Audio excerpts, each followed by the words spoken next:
सविनय कायदेभंग आंदोलन सुरू असताना भारताशी संबंधित घटनात्मक प्रश्नाचा विचार करावा असे ब्रिटनचे प्रधानमंत्री रॅम्से मॅकडोनाल्ड यांचे मत होते. याकरता त्याने लंडनमध्ये एका परिषदेचे आयोजन केले. या परिषदेला गोलमेज परिषद असे म्हणतात आणि 1930 ते 1932 या कालावधीत या 3 गोलमेज परिषद भरवण्यात आल्या. तर पहिली गोलमेज परिषद रॅम्से मॅकडोनाल्ड हे पहिल्या परिषदेचे अध्यक्ष होते आणि पहिल्या गोलमेज परिषदेमध्ये राष्ट्रीय सभेने भाग घेतला नाही. राष्ट्रीय सभा ही देशाची प्रातिनिधिक संस्था होती.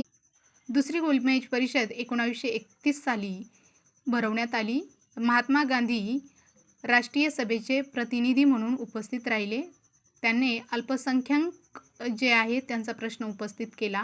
गांधीजीने मैत्री निर्माण करण्याचा प्रयत्न केला, परंतु ते अपयशी ठरले. अखेरीस निराश होऊन गांधीजी परत भारतात आले आणि 1932 मध्ये तिसरी गोलमेज परिषद इंग्लंडमध्ये भरवली.